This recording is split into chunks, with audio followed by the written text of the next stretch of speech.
let's call the meeting to order. We've got a unanimous presence tonight, which is good. I'm sure we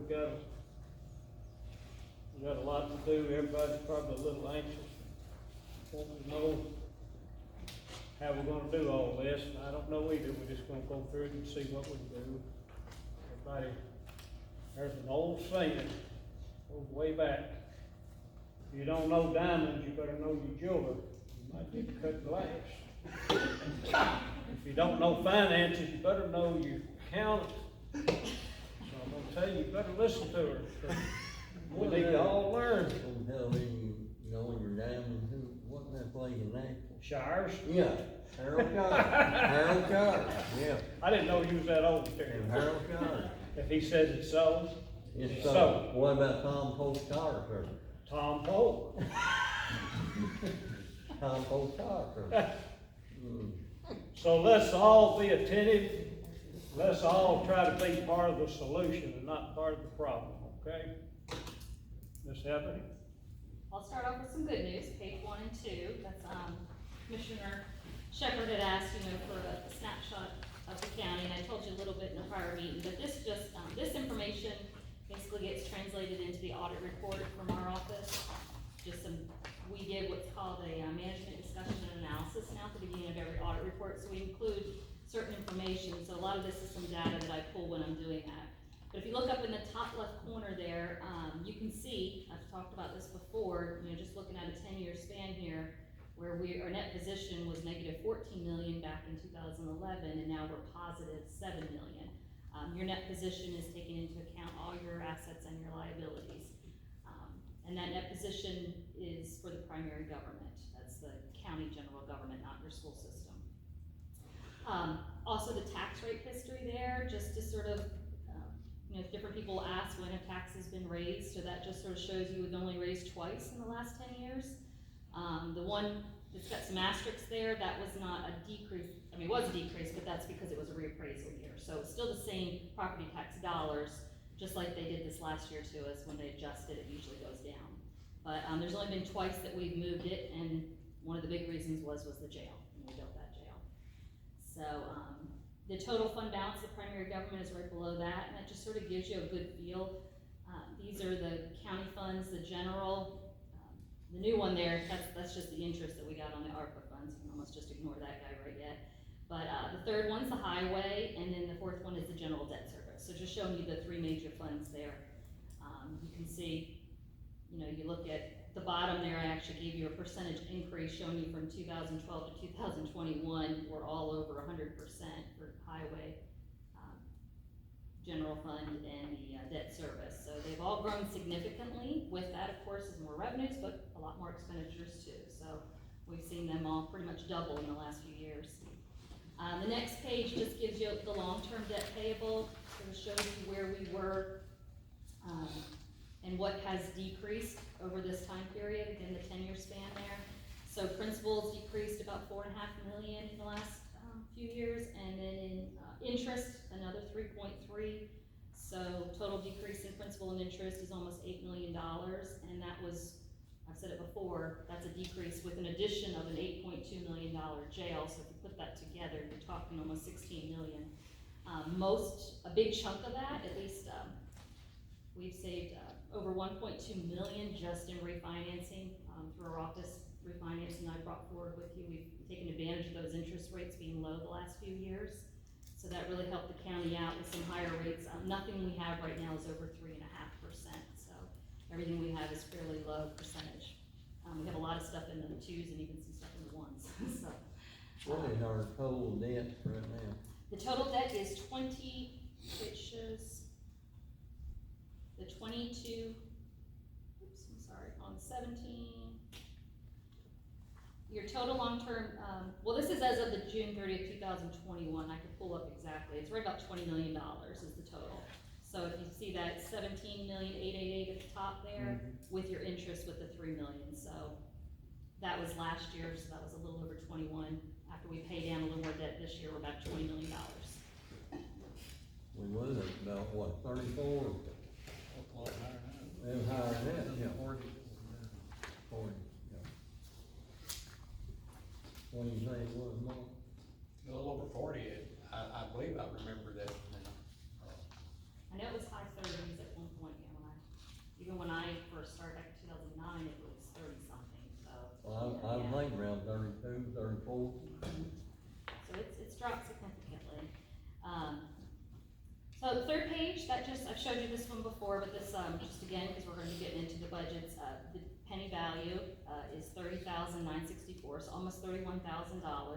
We have had assessments go up, the last few years. Also with public utilities, that public utilities number, we had a pretty good increase this year in the different, funds there. There's 5 that are affected. Public utilities is given to us from the state almost a year in advance, so it's really a good guesstimate, but it came in pretty high this year, so that helped us a lot, and all 5 of those funds have already hit their property tax budget numbers for this fiscal year. So, people are still paying, delinquency rates are still looking pretty good. We budget on a 5% reserve for delinquency, that's pretty consistent with what we've done for years.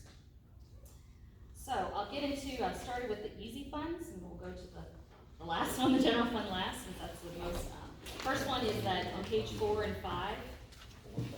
Can I stall you just for a Sure. second? Does anybody got an extra pen? I think that house was out of Pen? pen. I probably did. Oh, he's got one. Marky says he's got Do you one. have two of Thank them? you. Marky might You have two? Boy, this is a fancy pen here. Well, you can keep it. That's fine. Yeah, that's a fancy pen. Well, yeah, hey. Yeah, my father will. They would need to buy a lot of pen.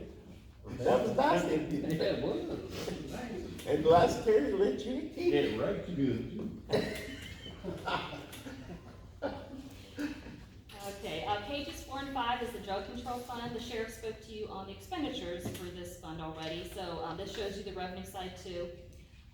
Probably a key thing to note, we've always collected a little bit for the roads that you see on row 9 and row 15.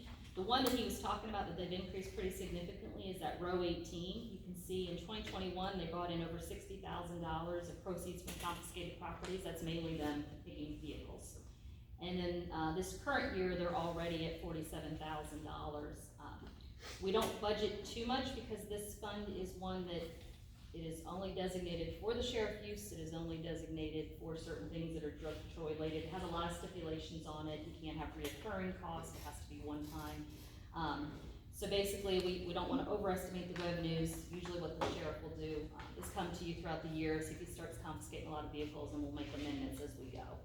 But basically, we try to budget everything that we have in there pretty close, leaving a fund balance on the next page of at least $25,000 in there. Questions on that one? Page 6, 7, 8 is debt service fund. This is another one I brought to you earlier. Pretty much looks the same. I might have tweaked a little revenues with an extra few weeks as I see the revenues coming in. But this is the one where we have a lot of money in. This is our one fund that we can use to try to help other funds. If you look at the revenues there, this is what the current property tax pennies are based on that first sheet, page 3 there where I showed you the revenues. The main revenues in the debt service is the property tax and the wheel tax, and then also the sales tax. And I know it looks very odd because row 19 says 0. This is, I don't even know when this dates back, probably 50 years that this has been done like this, but the sales tax is actually sitting in the contributions and transfers in. It's a crazy kind of formula where we have to transfer money in and transfer out. That's where those year-end entries I bring to you every year. But most of that money sitting in row 36 and row 43 is almost all sales tax. So that's where it sits. That's where it shows up on the audit report too. If you look at the audit report, you won't see it in local option sales tax. It's one of those accounting fun things that we like to do. You think sales tax will be down this year? Well, I'm giving you, see, I've updated column 2 to where I'm estimating it, and I'm basing sales tax on a 3-year average. That's what we did last year and what we did again.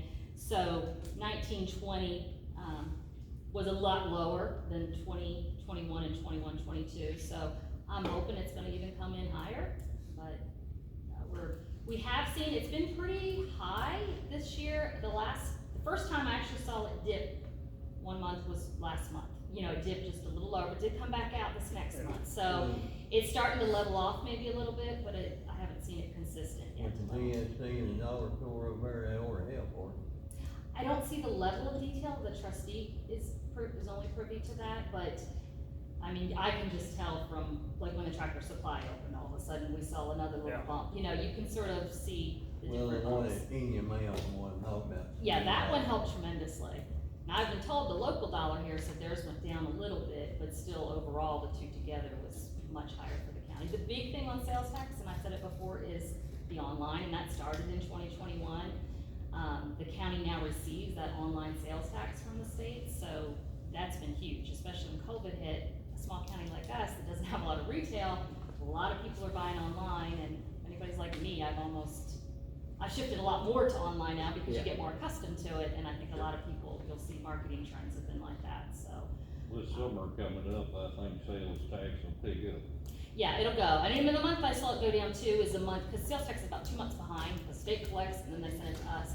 So, you know, you're talking, it's probably February anyway, and that's the lowest month usually, but we're watching it closely, the trustee and I, we watch it every month and track it, so we can sort of see, but it's been up. But I am basing all the sales tax numbers that the school brought you, that I'm bringing you in the 101, they're all based on a 3-year average, same as we did last year, just to try to make sure we're not overestimating there. On the next page, that's just all the expenditures. It shows you that at the bottom there on row 97, we roughly pay out $2.7 million in debt. We're bringing in, from the page before, almost $3 million. So that gives us a surplus of $300,000 for this year alone. And then if you look on that page 8, you can see, and this is mainly due to sales tax, that in 2021, we had a surplus in debt service of $776,000. This year, I'm estimating we're gonna have a surplus of $462,000. And if we kept the budget where it was, we'd be adding another $300,000. So, if you look at what the ending fund balance is in 2022, you're talking almost $4 million. Well, you only owe $2.7 million a year. So a lot of extra cash is sitting in that. So when I talk to you later about penny transfers, that's why, because people, before the meeting started, we're talking about money to issue debt. Right now, debt borrowing is going up. Mortgage rates, as most people know, is over 5%. I got some quotes. One was 6%, one was 3.5, but I asked. So what do we pay out of debt service every year? 2.7 million right now. Yeah. 2.7 million. So I called the trustee and I said, well, what are we earning on our money that's in the bank account? And, Yeah. so, if anybody wants to take any guesses, I had a mayor guess earlier, it's less than 0.5%. Is Oh, what we're okay. gaining on CDs and, That's you know, so terrible. we're not gaining much on the money that's So just you're sitting in saying accounts. we got about $1 million. It's sitting there, So- yes. so- I mean, it could so- move. So you just wanna consider that before you wanna necessarily borrow. Sure. That's the only thing I'm Sure. trying to tell you there, is that we're not, Well, when like I've I talked to different financial people, basically borrowing rates is not correlating with the savings rate. You know, Yeah. savings rate, CD rates are still not moving as high as the other, so. No. But, so that's where we are on that one. The next one is the capital projects fund. Sorry, any questions before I keep going? On page 9 and 10 is the, 9, 10, 11, sorry, is capital projects fund. Right now, I have no expenditures of capital in here because I wanna discuss what all the requests were, and then we'll make a decision. So it's showing you like, we only have expenditures for the things that deal with the courthouse litigation tax. I'll explain that in a minute. So in this fund, you pretty much, before this current year, we didn't have property tax going into here. We just had what you see on row 17, that litigation tax. That litigation tax, jail, workhouse, that is based on a TCA code. You can only use it for construction renovations on a jail or on a courthouse. So that is very specific. We used a lot of it back when we built the jail. We tried to use what we have. We've built it up in reserve again. It's a little over 100,000 right now. So we're trying to budget what we might wanna spend. We actually had budgeted a decent portion of it this year. We've never got to some of those projects. Just different things have come up. The visitor center sort of took precedence. Well, So, I'm sorry. No. No, you're right. At one time, we were gonna renovate the courthouse, whatever,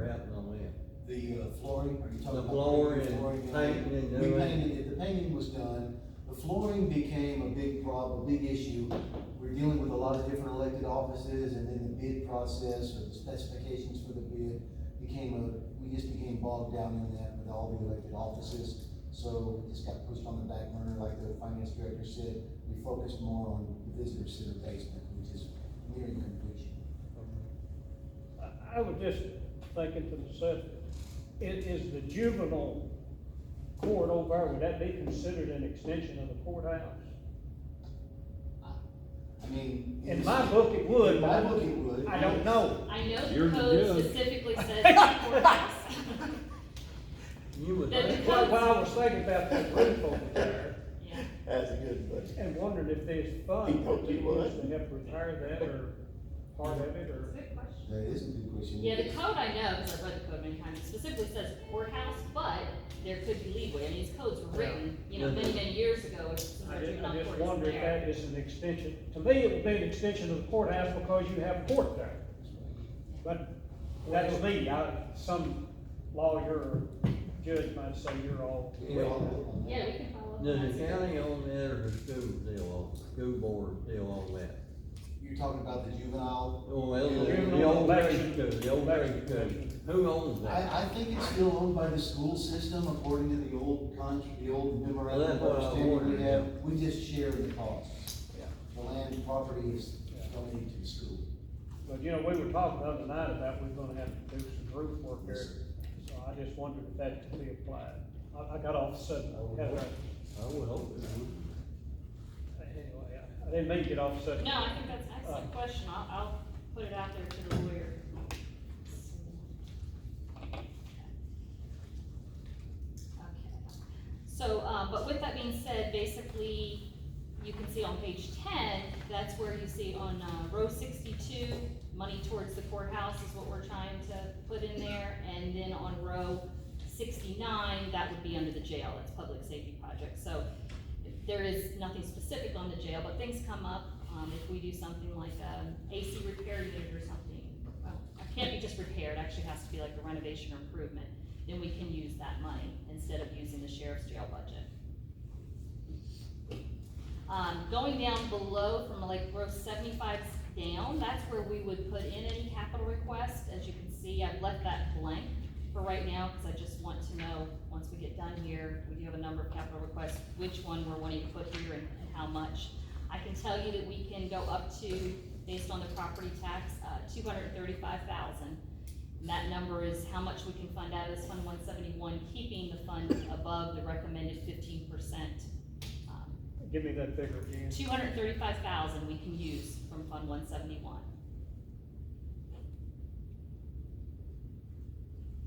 And that's mainly coming, you can see from the page before, that property tax up at the top there, you can see we getting about $230 this year and $230 next year, so.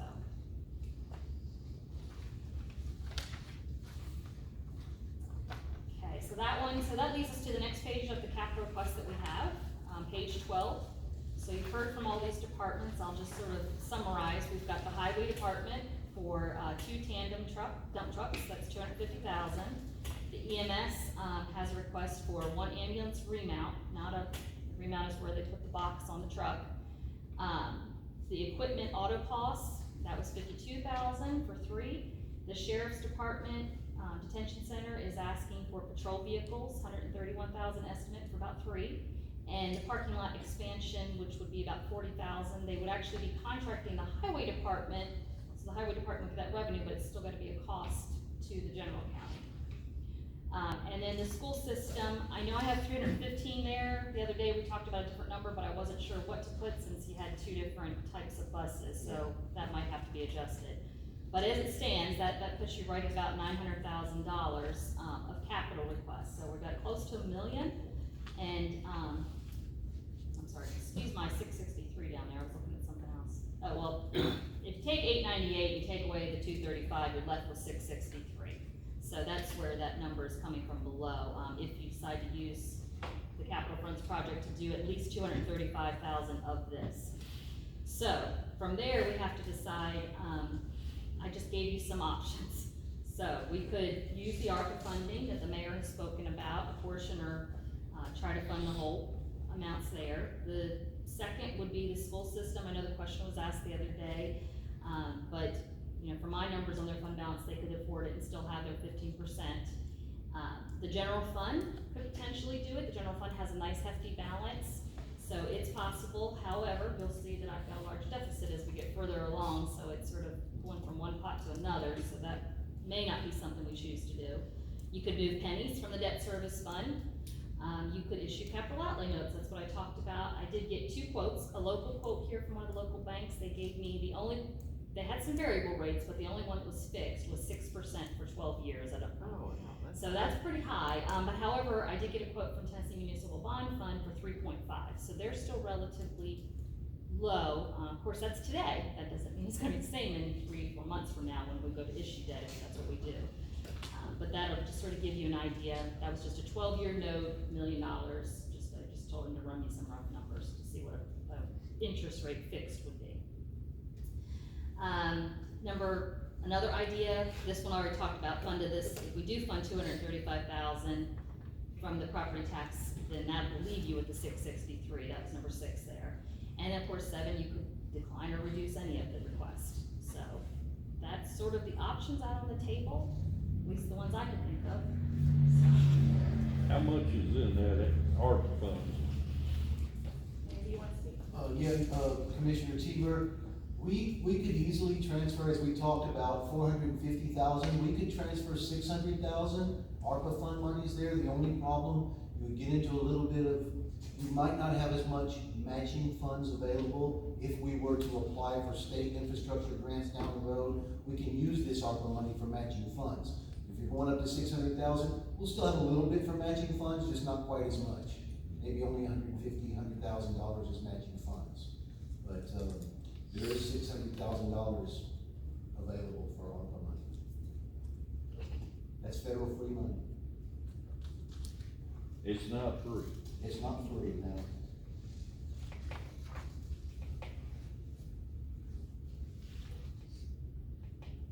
Okay, anybody have questions on any of that or further discussion right now? Keep moving on? Keep moving on, I know we'll have to come back to Yeah, we'll this. come back. Page 13 starts the general county fund. So you've heard from all the departments on expenditures. Now you can see the revenue side. So we've had some good increases in property tax, hotel motel tax, sales tax has been up. Unfortunately, we've taken a little dip on a couple taxes. The clerk and master is going down. The reason that's going down is because we had all those delinquent taxes. It's not necessarily that she's bringing less revenue, she just had a bump there when she had all those backlogs. But you will see on row 12, I'm starting to have to budget that number down now because she's going back to normal. That's more like her number was before we started this big sale of all the delinquent taxes. So that one's sort of shifting back down again. The sales tax, that one you can see there, yes, it's a little lower in 22-23, but that's because I'm using a 3-year average, but I'm guessing that we're gonna be up. If you looked at our budget number before, it was a lot lower than the $1,057,000. We've had a very large jump on sales tax this year. All the property taxes were coming in well, moving on down. The bank excise, we're starting to see some extra money there, so I bumped that up a little bit. Wholesale beer taxes, that one's sort of leveling, staying pretty consistent. Going down 43, animal vaccinations, that's the one where we were getting $5,000 to $6,000 a few years back. I spoke to that the other day, but you can see in 2021, of course, that was a COVID year, we got 3,200 and not even quite to 4,000 yet, so I'm hoping we can hit 4,000, and that's where I budgeted. Moving along, your permits, the fines, forfeitures, and penalties, most of that is staying pretty consistent. Going through the different courts there on page 14. These revenues go up and down, they're sort of all over the place, so we typically just use the averages. Getting into line 92, the patient charges, I'm hoping to start to see that number move up a little bit. I bumped it up. This was where Greg has transitioned to a new debt collection service company. So this last year or two, we've been sort of transitioning, and we were actually still coming off the old company and moving on to the new one. But we're starting to see, I think we'll meet our number this year, the 815,000, and he's projecting that we should be getting a little bit better with some increases in Medicare, Medicaid payments. So that's that, moving down, just trying to see what one's different. Telephone commissions, they're pretty consistent. A lot of that comes from the jail, people with their phone cards.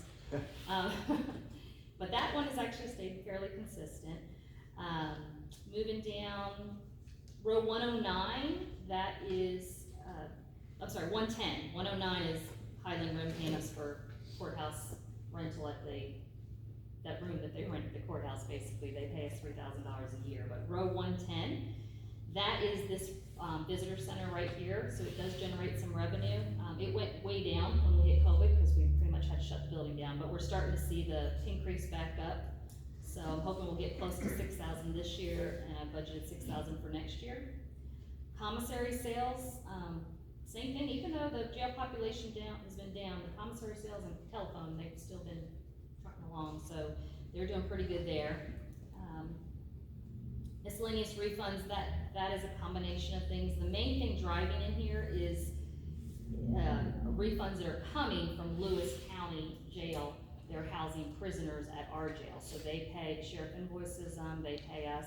So a big chunk of that, I think almost 35,000 is coming for what I'm budgeting next year, is that Lewis County. Throughout the year, we could have other things, and I'm usually bringing those as amendments to you all. We just get random reimbursements. I don't have any sale of equipment or sale of property on the horizon. Performance bond forfeitures, they're just that, they're when people have to give up a bond. You know, what do you say about Lewis County? Lewis County houses jail prisoners in our jail, so. Oh, they're in here. our county. Yeah, so our county, we've housed different prisoners, from time to time, the different sheriffs have, but Lewis County is the one that's been pretty consistent. And they, like I said, it's about 35,000 a year now. Are they building jail, or you know? I don't know where they are. I think they're just, they were sort of where we were a few years back. They have too many, and I don't think they still have plans on the horizon. Okay. But, okay, going on to page 15. This is, basically, the first section there, starting on row 127. These are all the fees that the different officials bring in, so I bumped that up a little bit from the current year. That's pretty consistent on most of them. The ones that typically go up more are the county clerk and the trustee, because they have such large processing that goes through their office. Then we get into grants. So the state of Tennessee, starting on row 141, these go through the grants. So any of these that we're seeing here are also gonna be, when you hear me say things that are 100% funded or no match, that's because we have a grant that's covering the expenditure side. So the first one is a combination of juvenile, that's our juvenile court. They've got a couple grants, I think 4 grants in that 124,000. The law enforcement program, that's the salary supplement that the state pays for the officers. The next one, health department programs, that is our, if you heard me call Dga Grant, it pays for the 8 or 9 employees out at the medical center and a little bit of supplies. Then we have the litter program, and then from there we get into some random taxes for the state of Tennessee. So the big ones here to note are, the resort district sales tax, that's been up pretty significantly. That is that row 157. That one right there, 50% of that money has to be used specifically for tourism. So that's where we use the money that you'll see in the expenditure side, the 58111 or Tennessee River Resort Tourism. It's further back. Where's that tax coming from? It's a sales tax for resort districts. So certain people are taxed that have businesses near the resort area. So they're taxed, and then that money comes back through the state. And then they tell you 50% can go to your general fund, 50% has to be spent on tourism. So we try to budget about 50% every year. We still have, I think in reserve, almost 100,000 sitting there as well. So because we typically don't spend everything that we budget. The beer. Didn't realize they paid different tax. Yeah. I didn't know that. The beer tax, that's pretty consistent. Alcohol beverage, same thing. TVA sharing, that's the one that's gone down for us. We knew it went down last year, so we budgeted $1 million. I'm only coming in at 933,000, so I took a little hit on that this current fiscal year. So you can see, I budgeted next year what we received this year, 930,000. So, and TVA is doing something a little different. It used to be I was telling the mayor, they used to send in the first quarterly payment will come in November, and we have no idea what TBA money is gonna be until that payment hits, and we're already in the fiscal year. But what we do is you take that times 4, and that's our annual payment. This year, we've gotten 3-quarter payments, and they've been different each time, so they're starting to vary our payments. They're similar, but they're different. So we give, out of that TBA money, we give the, school 1.8 million, we give the highway 71,000, and then the difference goes to 101. So if we're up, 101 gets a bump, but if we're down, 101 get hit. So they're the one that takes the difference. So the last 2 years, we've been starting to move down, so. Next on here, telecommunications, that's pretty consistent, that's the next row. This is a new tax, the row 162, that's that state shared sports gaming, that just started up in 2021. Looks like we're getting around 10,000 this year, so I budgeted that again for next year. The next one is the one I want to talk about, row 163. This one is the Contractor Prisoner Board. This is the money we receive from the state for inmates housed at our jail. It started going down in 2021, but of course that was COVID, because at one point we were over $500,000 on that. So we budgeted down a little bit this last year. I budgeted $400,000. As you can see, I'm estimating only bringing in $210,000. So we've taken a pretty good chunk hit there. We just don't have that many state prisoners. I've talked to the jail minister. They say the state's not sending us as much. They're trying to work on getting that number back up.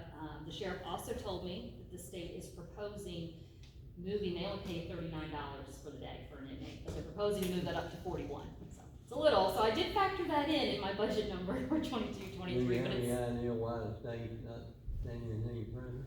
why they're not having them. I mean, the jail administrator told me they're just not sending them to us That's anymore. what I mean. Yeah, but I don't know why. Or is any quarter, I is don't what I know. get at. Yeah, that'd be more of a question. I could certainly ask them and have them. Well, one of the other counties might be, they might be.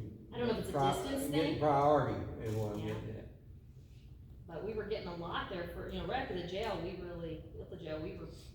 that was a huge revenue coming back to us, but it's starting to decrease. I was hoping, the sheriff last year thought it would go up by September back to normal levels, but it went the opposite way, it went down, so.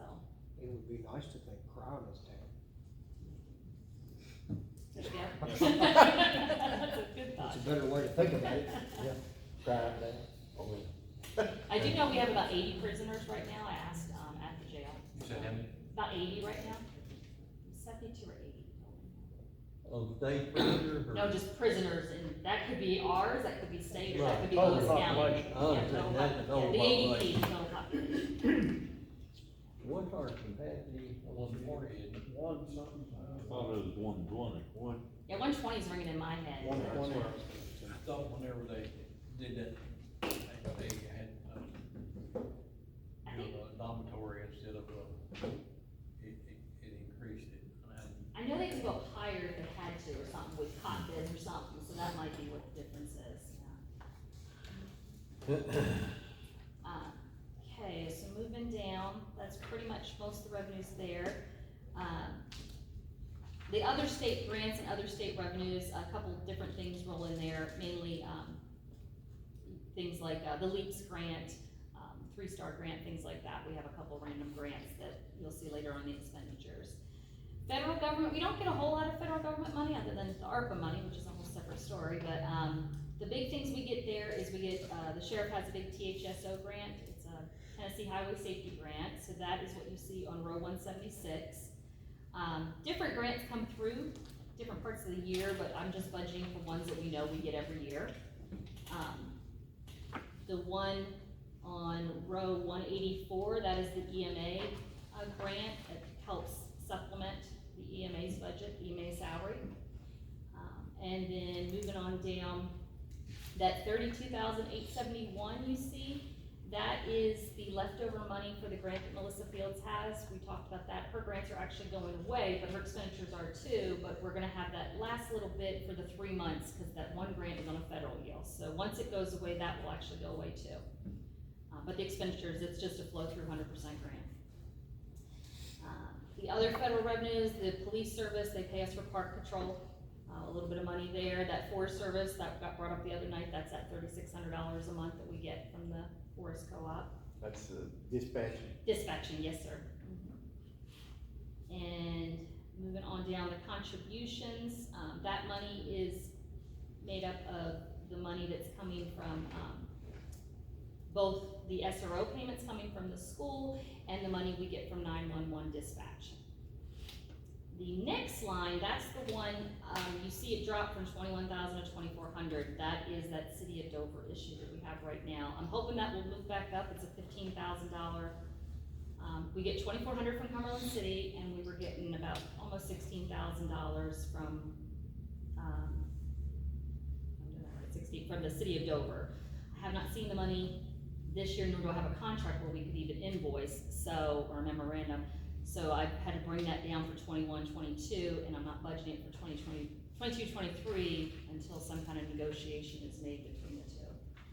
Is that for 911? That's for the 911 dispatch services for City of Dover. The 2,400 is what Cumberland City pays. And they're paying, we've got a memorandum agreement with them.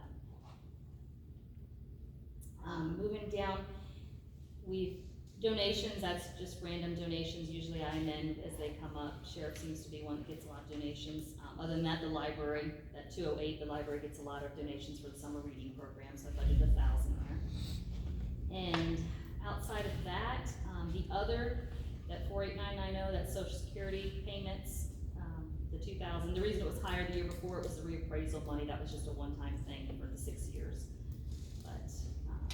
And then insurance recovery down at the bottom, that is something that I don't really budget for, because every time we have an insurance issue, I come to you to increase the budget to offset the cost, because we have a $1,000 deductible, but then after that, the insurance will cover any kind of patrol vehicles damaged, buildings damaged, etc. So that puts us close to 11 million in revenues now. Like I said, that number will, the reason you see it higher in 21, 22 is because grants just start coming in throughout the whole year. We manage probably almost 30 grants now in our office, so there's a lot of them that come through the county. Now, going through, I don't know if you want me, I know all the departments came through, I don't know if you want me to go more line item or just sort of hit on Big changes? the big changes. Your all's budget, county commission didn't really change. Unless you want to propose a raise. County mayor, that one, not really hardly any changes. I mean, if it's just personnel or increases in communication data processing, I'll just sort of go over it, but that one, no big changes. The election commission, that's where we have the personnel, a little bit of raise going to the part-time personnel and adding a new, full-time person on row 270. That is in here. That's in it, yes. Everything that was requested, I have put in here, so this is maximum, I guess you could say, if everything was granted. So that's in there. On to page, the register of deeds, there was no new money there really, just his normal raises. And when I say raises, it's their step scale. This whole column L also includes all the requests, not to jump to the back here, but if you, page 33 and 34 is a summary of all the requests I'm going through.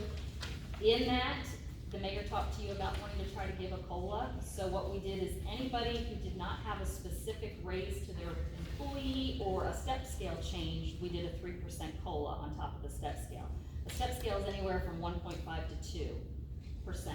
So that means if it was granted, people would be getting a 4.5 to 5% raise for this current year coming up. So, and again, that is in there already, so that is something we can look at. So county buildings, no personnel changes, anything there, it's just the same. Moving on page 19, pretty much none of these offices, same personnel, same, just the normal COLA increases and step scales are on there. Same thing for page 20, the trustee's office. The county clerk, I would like to let you know they now have 4 people. They've hired that 4th person, so they're fully staffed right now. In fact, the entire county, with the exception of the jail, because I have a lot of turnover at the jail, is completely fully staffed. We only have 2 positions that are open right now, and they're both being, have been advertised and are trying to be filled. One being maintenance and one being with the county trustee. She just lost somebody. So that is a good thing. We're fully staffed. The dispatch is fully staffed. The EMS is fully staffed. The sheriff's office is fully staffed. So the jail stays fully staffed, but we just sort of have a rotating door sometimes, got about half of them that seem to stay, and the other half, we have a new hire, it seems like every week, so they just term a new hire. So moving on, circuit court, no changes on that one.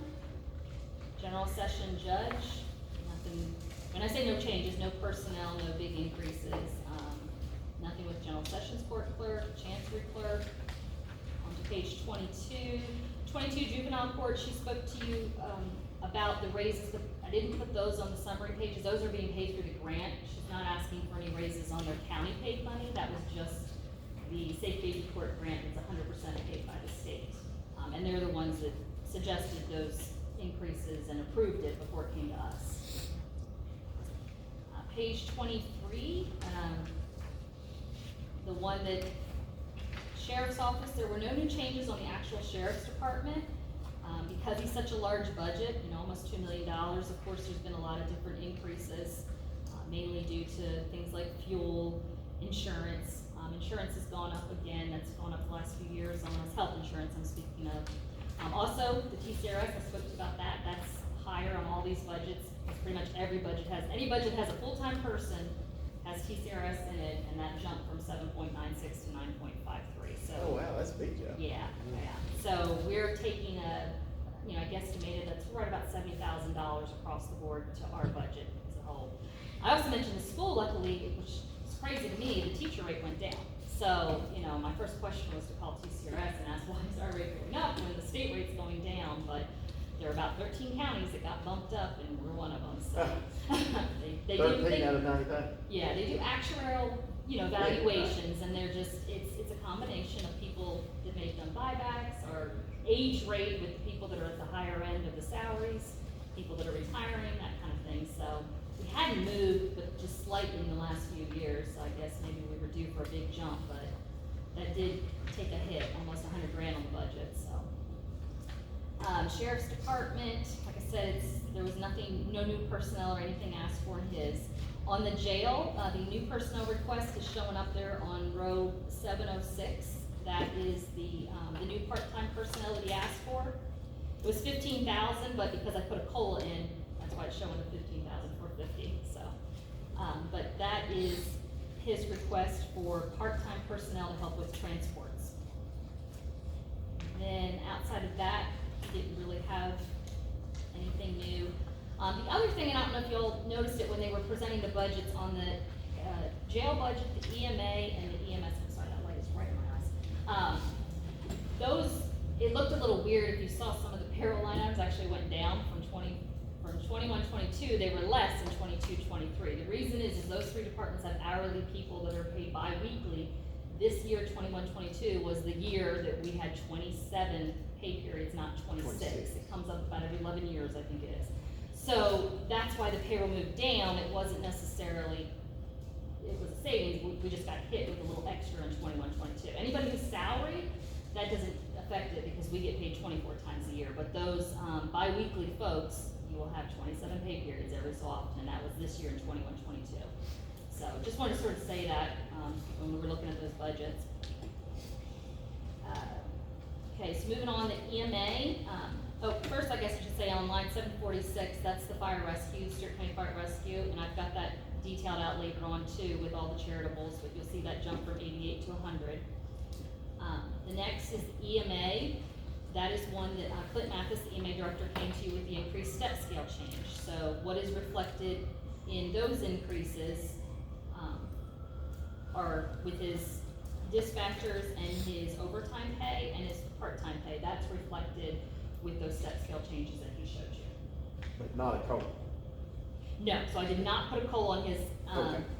and also let me say the COLA is not being put on any elected official because they're state mandated, or anybody who is linked to an elected official like myself. I'm a percentage of what elected official, most of your directors like your EMS, your EMA, your veterans director, your library director, they're all based on the percentage of the elected officials. So I did not put an additional COLA on us. So the COLA only applies to people who are on the normal step scale, not linked to an official raise. Okay, so the next page, 26, starts out on the corner. Oh, thanks, Rob. It's hard to get it, I know, it's right on, it'll move in a minute. The coroner, you can see, I brought a big budget amendment to you back on April 11th, bringing up those autopsies, that's road 798 up to 46,000. Greg and I, we decided, still pull it up a little bit to 28,000 for 22-23. We're just hoping this wasn't a crazy year where we had a lot of drug overdoses and they had to do autopsies. So, but that's just something we never know until we get into the year, what we're dealing with. The next one, local health, that always stays pretty consistent. We always budget 25,000, that's the county share towards the medical center. They have the big Dga Grant that's $500,000, and then the county puts in 25,000, and there's an agreement about that with each year that we sign once budgets are appropriated. Rabies and animal control, that's where Mr. J.D. Sagley came to you yesterday and spoke. That's the 18,000 showing there. Like I said, back in 2021, it was only about 9,000. That's because the Humane Society was putting in the other amount. And then this year in 21-22, they asked us to take the full amount.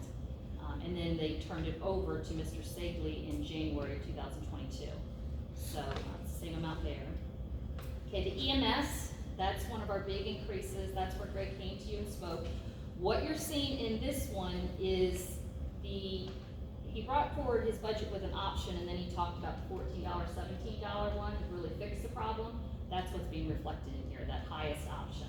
So the other one was slightly lower by like $20,000 or $30,000, but he wanted to just show the one that was what he This thought is really 14 solid. and 17. The 14 and 17, after he presented to you all, he talked to a few more employees and felt pretty comfortable that would be okay with his staff. And so that is what is being reflected in here. 14 for any EMT and 17 for any paramedic. Doesn't matter your tenure, everybody just starts right at that amount going forward. About back up in the emergency management, what was his?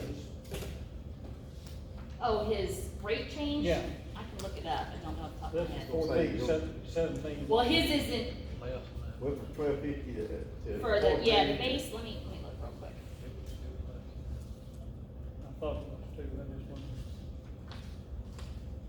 I know the total increase was about $40,000, but I can't remember where he was. And see, the EMS, they work 24 hours on, 48 hours off, so they get a lot of OT. Same, dispatch doesn't get that much. They work 12-hour shifts. They do. Marjorie, because she has time, they work. One week they get 36 hours, and next week 48. So, yeah, so every pay period, they're getting 8 hours overtime if they worked a normal schedule.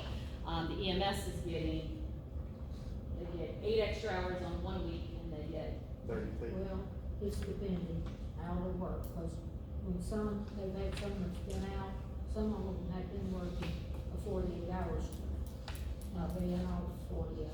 Gotcha. That's gotta be rough. So, like I said,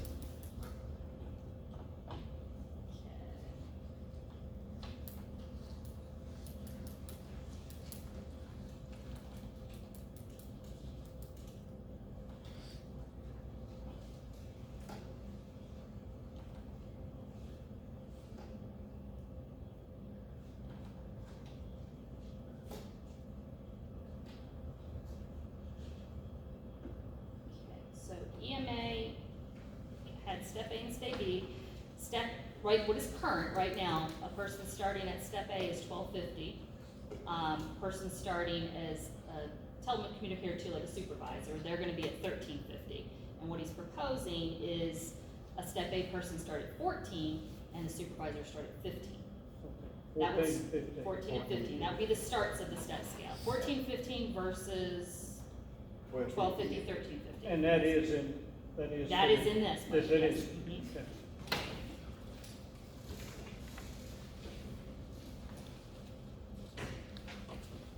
Okay. So I was on EMS, so basically on that, what you're seeing in row 827 and row 830, the medical personnel and the overtime, that's reflecting that jump in pay scale to the 14-17 model. And then the taxes are reflected accordingly. Outside of that, there wasn't a whole lot of increases throughout the budget. Really, he stayed pretty consistent with most all his other line items. It was just the big change there with the pay. On page 27, the next one, that is that grant that I said was going away. We don't see the revenue, but we also don't see the expenditures. There's that $32,871 that matches what's on the revenue side. That's just the remainder of that grant. Drug control. Yep, the drug control, Stewart County Alliance for Substance Abuse Prevention, that's what that is. But, now that she's got her nonprofit status, the state has told her, the grant's gotta go with her nonprofit, not the county. We won't be fiscal agent anymore. Bottom of page 27, this is, Ms. Karen Anderson spoke to you, this is Ms. Donna Elkins doing that, care over at the medical center, part-time only, 1 day a week. So that pretty much stayed the same. The reason, when you go to page 28, the reason for such the large jump from 21-22 to 22-23 is that huge grant. We had that $500,000 COVID CARES grant for the medical center. We just finished that out. And then the $75,000 is a new grant. It's a medical awning on the medical center. It's a awning that's going to go on the front of the building. Both of those are grants that are paid 100% through the state. Then we get into waste pickup. This is our litter program that Miss Margie does a wonderful job of managing. But basically, we've got mainly personnel in there, staying pretty consistent. It's a $58,200 fully paid by grant and by county funds. The next one, another grant, other public health and welfare. That's the DGA grant. That's that big $500,000, 100% funded through the state. Bottom there, the senior citizens, that's one of the increases on the charitables. They're asking to go from $18,000 to $24,000. And then we get into libraries on page 29. This is where Miss Gracie came to you all and spoke about the step scale changes that she's requesting, her board's requesting. So that's what you see. Anything that she requested there is being reflected in that. No COLA on top of it. We just went with strictly the step scale changes that she had. So that was bringing various people up on the part-time and on the full-time. And I've got the breakdowns here in a little bit so you can see more of the numbers. So outside of that, that was mainly her big change on that. Her insurance has gone down from 2021, so that's helping offset the total balance. I think Mr. Luton said insurance goes up and down. Insurance can be one thing today, and I have somebody walk in my office tomorrow, they just got divorced, and now we have $15,000 insurance, so it's just one of those costs that's constantly moving. Okay, the next one is the other social cultural one. That is our LEAPS grant. That is the grant that Lisa Gafford oversees, 100% funded by the state. I feel like a broken record. The next one is the Ag Extension. That's where Joe Griffey, he asked for an increase. And I did not put him in just now realized. He was one of the ones that did not include in my summary, I apologize. But basically he asked for that new agent to be covered. So that's where the increase there is from that first row 1030, the 62,000 going up to the 78,000. We have 3 agents that we've currently been supplementing, the county has. This would now be 4.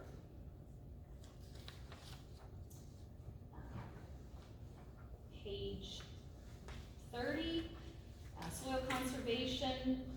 The big reason you see a change on the payroll there, it went down drastically, is we had a personnel change. Ms. Joyce Duncan retired back in December, and then we brought in a new person, Ms. Shanna Mathis. So actually the budget went up because of insurance purposes. There again, something that's not our control, but we basically, that's where the step scale is working for us. We had somebody leave on a 20-year and we brought somebody in on step 1. So that's where you see a lot of savings in the payroll there.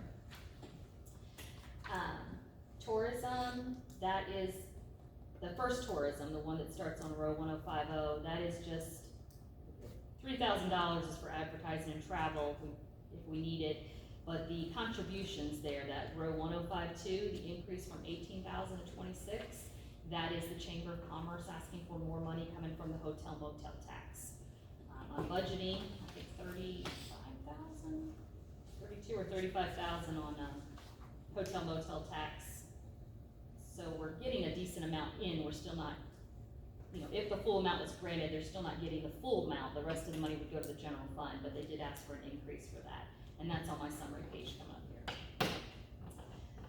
Next row is Tennessee River Resortism. This is where that tax, Terry, that you were asking about, that's where 50% of the money is going. So all of these expenses here, we first look at everything that the visitor center cost us, the electricity, the water, maintenance and repair of the building, anything like that, we pay, all the personnel costs.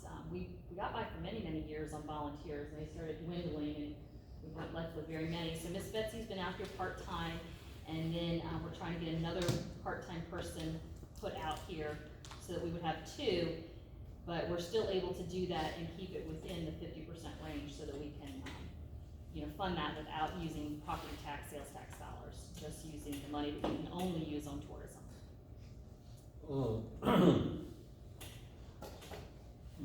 Back up this, Mhm. tourist on the Chamber of Commerce, is the city putting any money in that? The Chamber of Commerce? Do you happen to know that, Sid? What is it? Does the city give you any money for Chamber of Commerce, like any kind of contribution from the Not city? that I'm aware of. I know years ago they did. I don't remember seeing it on their financials, but don't quote me on that, I just can't remember. Well, they quit doing nonprofit a pretty good while back. That's what I was gonna ask. They quit doing nonprofit. There are some cities and counties that don't, it's a mix across the state.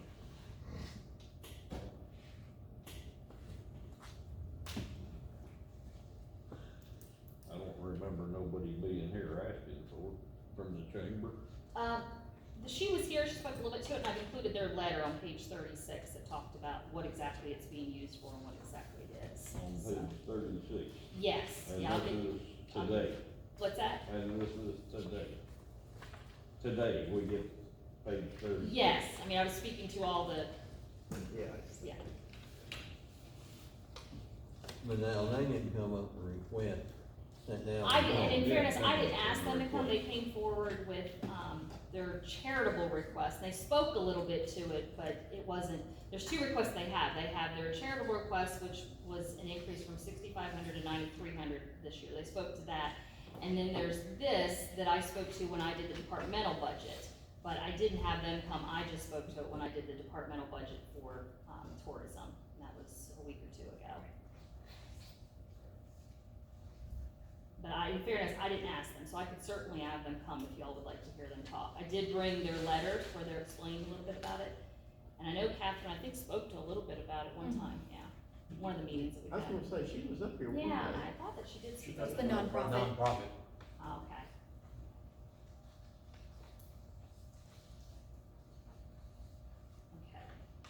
Okay. Moving on to other ECD, that is, this is grants again, basically the 3-star grant fits in here. We get about $50,000 has been our going annual grant, and then we just have a few more thousand that's just budgeted for some things that might be spent, like travel, supplies.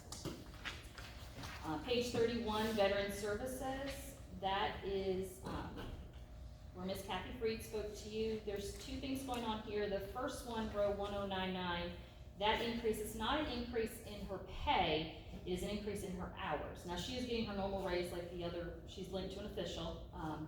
She's getting that normal raise, but nothing more. That is basically just increasing her hours. And I can attest that I've been doing her timesheets ever since she started in 2015. They're one of the ones I review.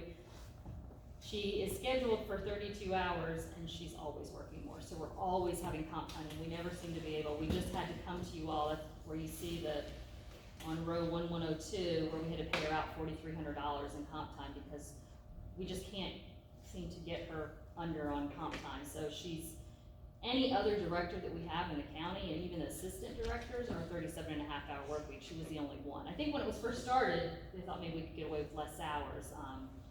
But at this point, she's working sometimes over 40 hours, so. We got a lot of veterans here. She does. I mean, it's just one of those things where as long, and I asked her, are you willing to work the, I mean, she's already doing it pretty much, but, so she's good at moving up to a 37.5-hour work week instead of the 32. I think you got veterans coming out of other counties to You do. her too. You got, so they work, if you can get the job done, and they'll come to her. Yeah, she's very good. She stays very, very busy. I found that out. The part-time personnel request, that's where she was asking for that extra part-time person. So that's where you see the, increase on that next row, the part-time personnel, row 1100, I think it is, yeah, 1100. Outside of that, she didn't have any more significant increases, just a little for supplies and some random things. Other charges, this one I spoke to already, this is basically a lot of the legal things, where insurance comes out of, our liability and our workman's comp, we pay to the Tennessee Risk Management Trust. Anytime we get liability claims, that last row there, that's where, they come across our office every so often. You get an inmate that might do a lawsuit against the county for, lack of medical treatment, something like that. Most of the time they just get dismissed, but we still have to pay the legal fees. So this year we've already paid out $8,000 in that, so I budgeted about $5,000. And that's pretty consistent. The next few ones, this was COVID one-time kind of grants that popped up more in 2021, so you can sort of scroll right on down on 32 till you hit the miscellaneous category. And that is, that first line there, that 1185, that is mainly all your charitables that don't fall in a specific area, like I spoke about, like the fire rescue, the senior citizens. Everybody else is being lumped together right in that 589,00316. And I do have a breakdown of all of them coming up here. Dues and membership, that's GNRC memberships we pay, and the association, another association fee that we pay. So altogether, on the last row, 1191, that is the transfers to other funds, that's sales tax. So, again, one of these transfers, it goes in one and comes right back out. So we transfer it, it shows up on our side in our tax revenue, but we end up transferring 512 of it over to debt service, which then it shows up on their side contributions. Altogether, about $12,163,000 in expenditures. That is including all those requests that came to you and the COLA. As you can see, that deficit, higher than I wanna see it, but that's, 1.3 million is what it would be if you didn't do anything and you just left it where it was. Of course, that would not Does that include everything? that included everything. That wouldn't include the capital project. Not capital, capital separate, yeah, sorry. All the operating costs, any kind of pay requests, and basically what I did on page 33 and 34 is a summary. You ask, sort of break it down how much each of these things is. I did two things. The first column, the estimated amount, that's how much additional money it was to do the things they wanted to do. So for example, the first one, the election office, that new part-time person, and I try to give you some details in the descriptor there. They're starting on step A1, $25,000 a year, but because of benefits, we would budget $45,000. The second column is let me show you, the next one down, it would apply to this one. So he also asked for an increase in pay, the election office, with their part-time employee. He'd like to pull her from $12.56 to $13.30. So that would be about $1,200 is the cost. However, what I did on the end there, and this was anybody who had a specific pay raise for a person or a step scale change, being the three that came to you, the EMA, the EMS, and the library, I put what it would be if they didn't get their step scale or specific raise, but they got just 3% COLA. Because Where is that now? that's the last column. Right here, page 33. So if you were to give, just an example, That was gonna be my question. How close do we get to there, if we give them the whole? the three, well, it'll show you on each one. So Okay. basically, like the big ones, you wanna say, okay, for example, EMS, the sixth one down there. So his request is $139,000 for that step scale change, but if you weren't to do that, you were just to give them 3%, that would be $45,000. What would that put them at a hourly rate? Figure that, what I was. It's just gonna be 3% on top of what they get right now, so it won't be, hold on, I can tell you. It just depends what they're getting right. Yeah, and everybody's Where they gonna- are on the I mean, how close are we getting to that 14? Not that close, to 3%, yeah, Huh? yeah. Cause I mean, just in the difference alone, 140%. So like on those, if we were gonna give them 3% and not change the scale, we would still, it's $94,000. We would still have to pay the 45 if we Correct. do the 3%. You're saving, yes, exactly, that's Right. exactly what you just, in fact, that formula has 139 minus 94,000. Yeah. Okay, I got you now. Yeah, I'm just trying to show what it would be. be, cause everybody else was proposed just getting 3%. These were specific raises, so I just wanted you to see both numbers. So like, same thing down the library, she has 2 full-time employees that she was asking for that new step scale, that would be an increase of $12,000, but if they were just to get 3% on top of their step scale, which their step scale right now, like I said, it's, I don't know where it's gonna be 1.5% to 2%, and if they were getting an additional 3%, it would only be $2,000 versus 12. So I went through, each of these is on here. The only one that I forgot to put on the summary, I apologize, was the, ag extension. I can tell you what that number is, but that was my miss, I'm sorry. What's the number? 1 second. It was in- I could go back and look. I know, I can look real quick.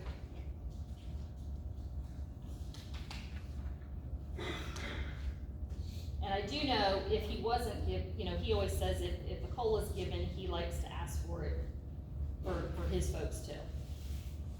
He doesn't like to be forgotten. So it was 78.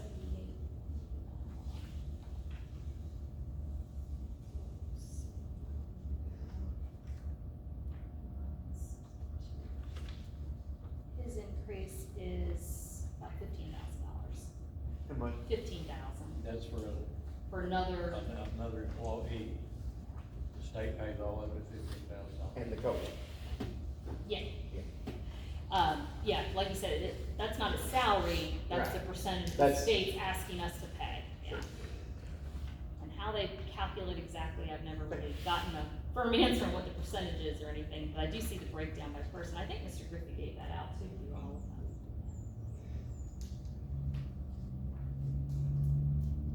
There it is. Okay. But going back to that, so basically, now some numbers are exactly the same in both columns because, like the jail part-time personnel, there's no advantage with the COLA, so you just pretty much, it stayed exactly the same. Now, that first one, the election office, if you did a COLA, it would be 1,000 more because we would be increasing the entire step scale. So you would be bumping that person up from 24,999 to a 3% change. You were asking about somebody asked about what would 3% be on an EMS, is that right? Yeah, Okay. But one, that depends where you are. It on does, their it scale. depends, I can tell you what the starting is, but they're all different. you're right, what Yeah. I was talking about starting. Yeah, so a starting That's a good person, answer. Sure. he's 100% right, they're all different. So starting, AEMT, advanced, EMT, right now is at $11.25 an hour, so 3% would put them at $11.59. Yeah, He's proposing 14. yeah. And with the, paramedic right now, they're at 14 times 1. So that would pull them up to 14.42 versus 17. If it's where people. That's starting. That's basic and. That's a starting, yes, starting rate. So he'd have other people that would be, he's got people all over the place. What he's proposing is just everybody goes straight to the 14.17, which is so more tenured people aren't gonna get as much of an increase as less tenured people. And he said he talked to them people and they were okay with it, He did. what he said.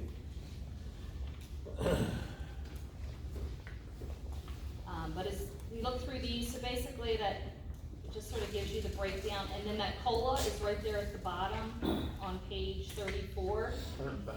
Yes, the 105, that is the money that would have, again, it doesn't include people who already had a step, that's why I was showing you that last column. But basically, that's it with a 3% COLA.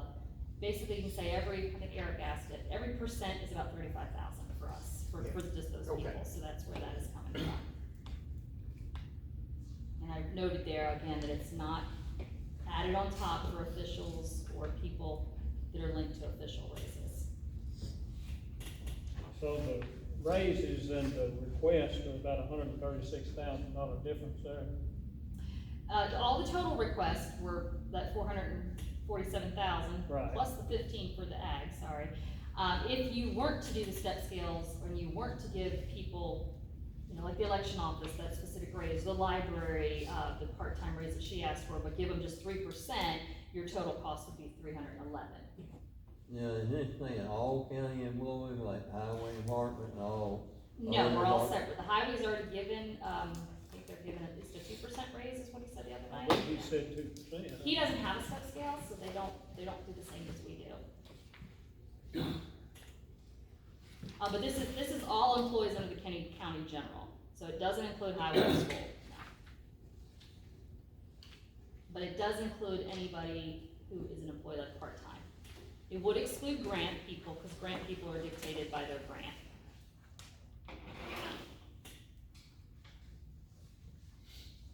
We'll go back to the page 33, the EMS. Mm-hmm. Can you sort of explain this? 139,000 versus 45,000? So 139,000 is if he takes his current step scale and he changes it from where it is right now to making it a starting pay of $14 for an EMT and $17 for a paramedic. So if you did that, Okay, that's them. that's 139,000 Yeah, it costs. I was thinking that was the, Clint Manson's. Oh, yeah, no, Clint's is right above it. His would be 40,000. Now, if his folks were just given a flat 3%, and not, the adjustment to the step scale would be 18,000 instead.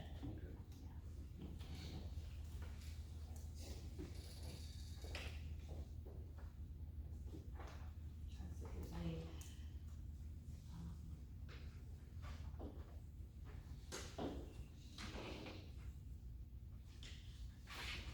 and I also included on page 34, the nonprofits that asked for more funds, so they're all listed there. I listed just the ones who had an increase from the prior year. So those were the ones that were on, what you've already seen from nonprofit. Also up at the top there, the second one, there's where I'm showing you where the chamber was asking. And she explains it in the letter that you'll see on page 36, but basically it's taking the secretary from $10 an hour up to $12.50 and increasing the hours from 24 to 32 hours per week. And that's where the additional 8,000. They did it real quick, not for pay. That's what I was thinking. That's for pay, what they did. They put it, When we did the hotel motel tax, the resolution was written, now, they did not put the verbiage in there that you had to give it to the chamber, and that's where, when we started, we pretty much gave them, I think when I first started, we had a chamber director, and almost 100% of the hotel motel tax went to the chamber. Then we lost a director, and it was a number of years before they had another person in, so we started off giving them, it might even been like 12,000 to start, and then it went to 15,000, and then it's been 18,000, so now that the hotel motel tax is up to like 35,000, the chamber's also asking to increase their portion a little bit. So that's where a lot of that is coming Now, from. it wasn't that much, not too long, about 4 years ago.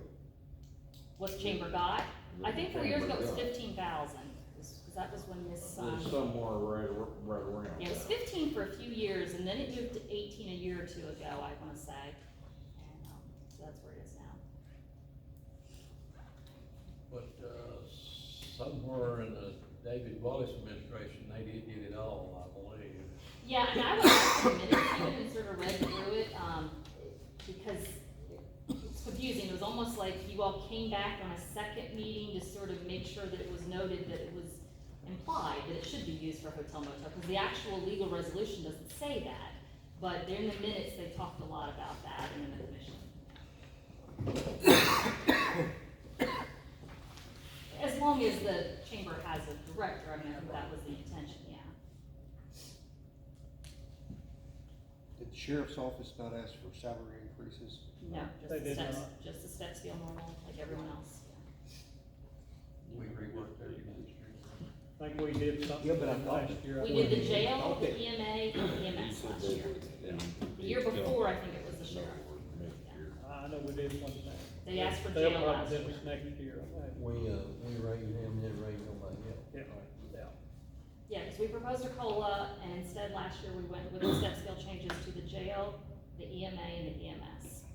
We did no COLA, we just did normal step scale for everybody else.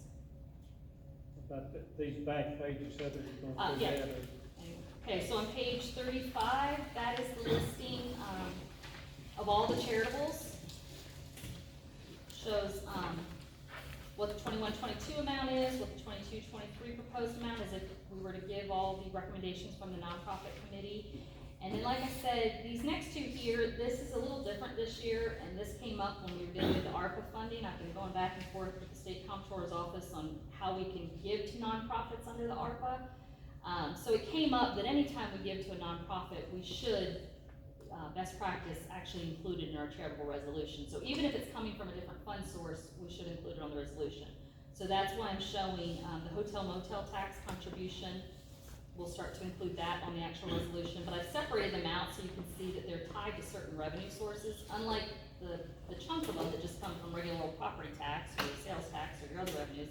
Hotel motel covers the chamber one, and then the Sagley, Biker Bully Farm, they're the ones that do the contracted county animal coordinator, because we have no shelter. That was a program that was started years back. So that is coming from two things, any donations that come through for animal control and rabies vaccines. We will be able to cover the full 21-22 amount with those revenues. However, in 22-23, I'll only have about half of that to cover.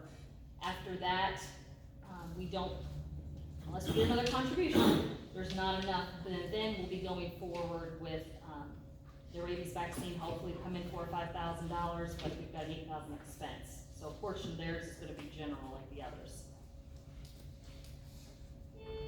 And then page 36 is that letter. Like I said, I spoke to the tourism budget, but I did not include the letter that day I came a week or so ago, so that is it, just so you can see the breakdown.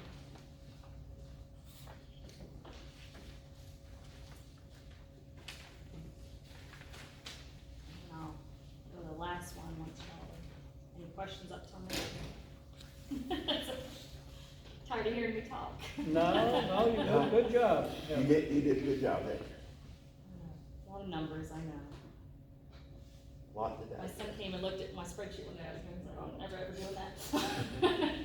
How about 37 through 41? Okay, page 37, this is a schedule that I actually have to, incorporate. I know we're not centralized, but when we send the budget to the comptroller's office, they don't care if you're centralized or not, everything comes as one. So basically I have to take all the budgets that come from the highway, the school, and my own, and we combine them all, and there's different schedules we have to do. This is one of them, attachment B, that I have to do.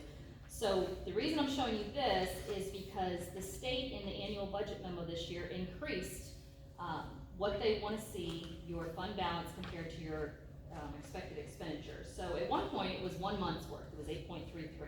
Then it went up to 10%. Now this year they moved it from 10 to 15%. So what that means is you take your fund balance and you divide it by your total expenditures. And they want to see that number be over 15% for any operating fund. So when you look at this in the top right corner, you'll see right now with what everybody has submitted, as is, if there's no changes and everything was approved, that's showing you what the percentages are. So for example, the general county fund would be around 22%, drug fund 45. Now I know the drug fund looks real high, but the balance is only 53,000. We're a very small fund. But everybody's above the 15. Now federal projects is not, and I'm hoping. We've always tried to keep them, but the reason they're not this year is because they've got huge ESSER monies, millions of dollars going through, and there's sort of a flow in, flow out account. So I'm hoping with the letter, I can explain why it's not 15%, because it's not like they get to keep any revenue. It just basically, the money goes in, the money goes out. But that is lower. And the ones at the bottom there, the debt service, that's the big one I wanted you to take notice of, 143%. So basically it's over 100% funding. Their recommendation is 15%, it's sitting at 143. Capital projects is sitting really high, but that's because we haven't budgeted any expenditure in there yet, like the 235,000 that we spoke about. And then the other thing is interesting on this is you can see in the detailed budget, the bottom part, there's everybody's, what they brought to you with their beginning fund balances. This is that second column. First column is the description of the fund. The second column is the estimated beginning fund balance. They're saying that's where we're going to start on 7/1/22. That's the number we're going to do. So what I did is I also looked at the cash flow. I track cash flow for all the funds, not just my own. I track the school, the highway, because I do have to do a lot of these reports for the comptroller's office. So I showed you the cash flow on each of the big funds, the general fund, the highway, the school, and the debt service. So when you look at, for example, if you look at page 38, now we've gotten all our revenues all the way up to March's actual. So that's 100% guaranteed. At the end of March, the general fund had over $5 million in the bank account. So April, May, and June are estimates, but I called the trustees right before I came today, and all my numbers were pretty darn close to where April is. So they're pretty, I use averages, and we track them pretty carefully. So as of June, it says, on this, that my cash would be around 4.5 million, which should be pretty close to what the fund balance is on that next page, the 4.1. The larger the fund, the more variance you're gonna have, like to see within. So each of them you can sort of go through and just sort of see.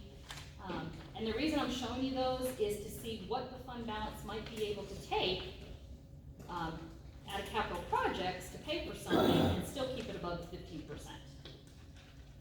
It's not a practice that I would want to get into, of buying capital out of your fund balance, but we have had very large, if you saw the schedule a few years ago, we were lucky if we were trying to hit that 8.3% on a lot of them. So now we're, a lot of them are over 20%. So we've increased our fund balances. We're very healthy in the county government. Now, if we start spending more than we're taking in, it'll start going the reverse way real quick, but. Well, we need to stay that way. Yeah. So that's why I said, I'm not a huge advocate of using a fund balance, but a one-time only, if you've got something excess, it could be done. That's just an option. So it could be that you use the general fund to fund some of the capital. Problem is, you've got a lot of people, you got 1.3 million of expenditures over revenues, so if you're using it, you're pulling it down even further. And then the other option with the school is if they're able to fund their buses. I did the numbers, adding what's the 315? I didn't do but if you add 315 to their expenditures, that still keeps them above the 15% on that top number there. So, highway, I looked at them. The highway would be about 13 or 14 if they tried to pay their two dump trucks, because I did look at their fund balance too. They've increased it greatly, but they're still sort of right on that line. So that's just an option, and there's the cash flows, just so you can sort of see where we all are. And cash is not fund balance, because sometimes most of your fund balances will be higher, will be lower than your cash at year end, because your cash will be lower, than your fund balance, because you're waiting on certain receivables. You're posting them to your account records like they're there, but they may not come in till July or even August, but you're posting them by accounting rules as revenue. The only one who's usually opposite was two federal projects, and the school usually go the opposite way because they cut the July payroll in June and they hold it before they give it to the trustee's office, so it's cash that's not seen until the next year. So that's sort of the trend of how the funds work. Can I ask the finance director a question? Yes. Finance director, just a little bit, I just have a question for you, looking at page 37. Page 37, the beginning fund balance for the general purpose school fund, that's about 3.4 million, right? Yes, that's what they had on their budget. July 1st, 2022 is 3.4 million. If you look at page 41, very last page, the day before that, their ending balance of their cash flow on June 30th was 5.1 million. So how do you go, I'm just trying to get an answer here. How do you go from 5.1 million on June 30th to 3.4 million the next day? Yeah, that's one of the reasons I showed the cash. Most of them are gonna be very close, because they've got a lot of expenditures the next 3 months, or their budget's a little, I noticed they've that all been the too other conservative ones, on their revenues versus their expenditures, or something along those lines. all the other ones are within a couple $100,000. Yeah, because I checked with, like I said, I called the trustee on all of these, and in April, they were real close. I think my number shows, again, mine's an estimate for April, May, and June, but I was estimating 5.9, and she said as of today, they had 5.8 million in the bank. 5.8. So I'm sorry I cut you off a second ago. What were you saying about a possible explanation for this? Well, it could be, you're almost at April, and they're almost, so it'd be in May and June, they have large expenditures, that would make up that $1.5 million difference, or way more conservative than the others, because of your revenues. You know, underestimating more on revenues, overestimating more expenditures, which is a practice, but you wanna try to be as close as possible so that you can. So most other people are 200,000 and they're 1.6 million. Yeah, like, I'm within about 400,000, the highway's within 200,000 of that number, debt service is within a couple 100,000, but yeah, they are different. 1.6 million. Yeah, I just say that, Mr. Chairman, because, you know, if it comes down to the school system asking us to hold debt to buy buses at 6% interest, and they're sitting with all this money in cash funds, doesn't seem like a good business decision for us. Thank you, Mr. Chairman. Thank you. Thank you, Finance Committee. Thank you. All right, then, talk about any part of this you want to, of course, but especially page 33 and 34. These personnel requests and additional appropriation requests, and the capital projects. I don't remember back what page that was on, but you know what I'm talking about. We're gonna have to make decisions on those things. Mr. Chairman, Yes, can I just give my opinion about these three? you go right ahead. Since Greg came here and spoke, I just feel like the ambulance guys are really underpaid. I'd like to see them get to 1470. But, like the dispatchers, even though the ambulance guys did get a little raise last year, but the dispatchers got a raise last year as well. I think we could save a little money right there. And not give them the raise they were asking for, but I strongly feel that the ambulance guys need that 1470. Appreciate you saying that. Anybody else want to make a comment about what Mr. Shepherd's talking about, or any of these? I couldn't really hear them good. Pardon me? I couldn't really hear them good. He didn't hear it. You didn't hear what he said? I couldn't hear them good. I'm good till you Speak up said again. you couldn't hear me. Speak up again. Mr. Teeter, I said, I strongly feel that the ambulance guys should get the raise they're asking, 1470. Now, the dispatchers, they got a raise last year, I think we could save some money right there. Since they got a raise last year, we could save that much money. But I feel strongly about the ambulance guys are underpaid. That's my opinion. I tell you what, let's do, if you want to take a little time, we don't have to vote on it tonight, we just talk about it, or we can vote if we decide to. On page 33, we know the election office has asked for an additional position. Does anybody have a comment about that on this committee? I think he needs it. Okay, appreciate you saying it, Mr. George. Anybody else? Well, he does have a lot. He only got one person in there besides him. And she's And part-time. he part-time. And, if a lot of times he might have to leave, lock the door or something, you know, he's off that day. Yeah. And we got his name situated with, Derek Earhart, you know, Right. we had one last Kept him, year on count of Derek, and a lot of times he had to lock the door Right. to leave, if he had a man off, you know. And an office shouldn't have to lock down like that, you know, and that's just my views on it. I appreciate you speaking up, really. Anybody else want to comment on that? How many positions were asked for in total this year? In total, Part-time and full-time? part-time and So we full-time? got one, There's 4 there, isn't it? No, 3. real quick here, 2 is the jail, And the veterans asked for 1, 1 is 3. and the library asked for 1. No, they didn't ask, for a new person, they just Part-time. asked for wages. Oh. The 3 Yeah, regular. they just asked for wages, that's right. 2 full-time, 1 part-time, 2 full-time yeah, and 1 part-time at the jail. What the hell is full time? Well, it was Full-time part-time was in, election and full-time was veterans. part-time in ag extension, wasn't it? Yeah, what was? Oh, I'm sorry, veterans is part-time, that's part-time. yeah, the extension office. Extension office asked for, Oh, extension, yes, Partial they're not on payment. here, yes, extension asked for covering. Somebody left that one off.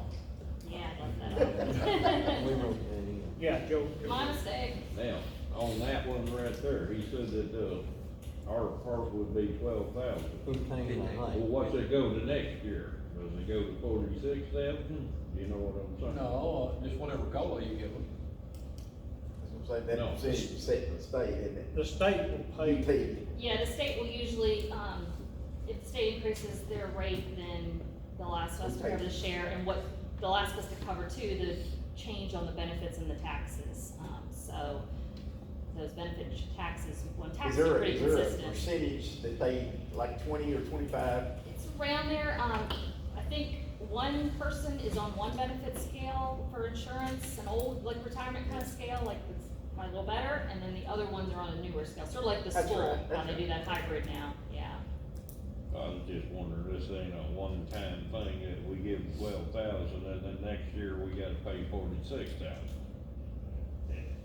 Yeah, I mean, most years he'll come if there's an increase. This is the first time he's come with a new person, at least since I've been here. I think it's always been the 3 people, but, and right now, one of the people is not, when Miss Annette left, that person is still vacant unless it's just Myself filled.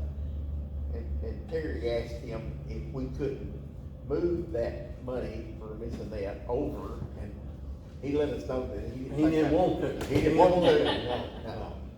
He didn't. He's hoping to hire somebody. He didn't want, we asked him about that position that was sitting there Yeah, and hadn't been taken up, and that money just sitting there. We asked him, you know, can't you take this money Pay for and it. use it for that other employee? he wants And it he back. said, well, I really don't want it. And, am I right? That's right. That's right. That's a good question. That's right. Well, I will say this too, if I had to bring Ronnie Sumner back in here, he just figured 2%. The one we're figuring in county general, I know, but they're still county workers. I know they're not in the general, coming out of the general fund, I know that, but they are county workers. And I just wonder if Ronnie, he just figured 2%, well, we're figuring step raises plus 3%. And some of them are gonna go up, what, 4 or 5% maybe? Anywhere from 4 to 5, yeah. Yeah, and there Ronnie is just saying 2%. And, Part-time would just be 3, because part-time doesn't get its step raise, so. but you see where I'm going, they Oh, are I county absolutely- employees. Yeah. And I know his budget comes from gasoline and we put some property tax in it. But before I was settled in on the 3% plus the step, I won't sit down and talk to him. Understand? I'm gonna see if he can, you see where I'm coming from? Well, I mean, I like to be fair to everybody, I really do.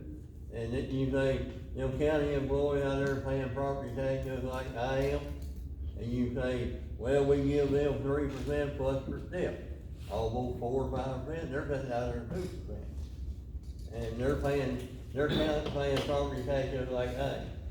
And, that's where I come up with trying to be fair. No, I understand completely, I can only control the budget, you know, they do. I know where So you're like when we coming went to from. the step scale, they wanna just keep it a flat Would 2, you like so him they're to come different. back Monday night? I like Ronnie, I like to sit down and see what Ronnie, or the mayor might talk to Ronnie, you might talk to Ronnie before Monday night. And see if something could be, you know, you might get this, what I'm proposing here. Yeah, I can certainly contact them and ask them for That's what I'm numbers, saying, but yeah, that's what I'm absolutely. saying, Might be a good idea for him to come Monday night. right. Also, I think the school personnel, probably we need them to come back Monday night in case anybody has a question. They would have had a week to study the school budget. Okay, We need to talk about them buses and all We need that. to talk about them, but. Well, that's part of it, yeah. Well, I'm gonna say one thing about that. Don't let them leave the table unless they're bought, but either by us or by them. We've got to have them. What are you trying to say? I'm trying to say we gotta have them. Somebody's gotta pay for it. Do We you can have that give number, though? nonprofits $400,000 or $500,000, surely they Hey, can buy a school bus. well, I mean, we can bump some of this down. Oh, I got you. To help with that, you know. I got you. do you, We can bump some of this down.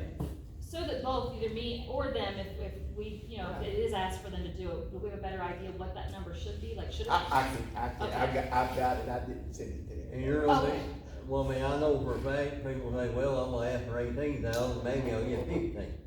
That happens a lot, y'all know, Well, we I've know got- that. I've We got, know that. I've got a question. Safely, how many pennies can you move out of debt Yeah, that was service? my next topic. Just let me digest it. Okay. Um, I've been sitting here kind of running this through my head. Well, we've been hitting that service, we've hit that service before.